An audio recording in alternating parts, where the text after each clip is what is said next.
Le Rav Zalman Shimon Dvorkin, qui était le Rav du quartier du Rabbi, raconte que en 1982, il y avait un jeune couple qui habitait à Monsey à New York, qui s'était rapproché du judaïsme à travers Chabad, et était très proche du Rabbi, chaque chose il demandait au Rabbi. Et un jour, lorsque la femme était enceinte, ils sont partis voir le médecin. Le médecin, il a dit qu'il ne voit pas le pouls chez l'enfant, donc il faut faire une opération, l'enfant est mort.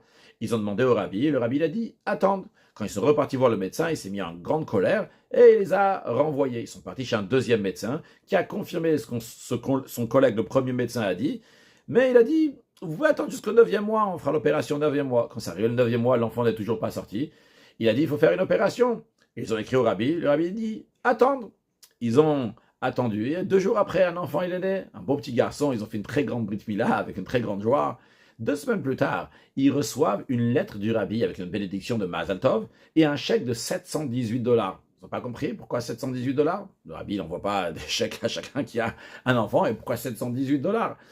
Et quand ils sont repartis voir le premier médecin, il s'avère qu'il leur a dit « c'est vrai que je vous ai renvoyé, mais je me suis occupé à un certain moment, et ça, je veux que vous allez le payer. » Eh bien, c'est $700. Donc, il y avait $700 pour payer le médecin et $18 pour Chai, pour donner la vitalité. On voit des fois que le Rabbi dit des choses, c'est contraire au médecin, c'est contraire à la nature. Mais quand le Rabbi dit quelque chose, il sait exactement ce qu'il dit. Et comme on le rappelle toujours, quand le Rabbi dit que nous sommes la dernière génération de l'exil, la première de la délivrance, et que Mashiach arrive très prochainement, c'est logique ou pas, mais c'est comme ça. Mashiach, now. Une excellente journée.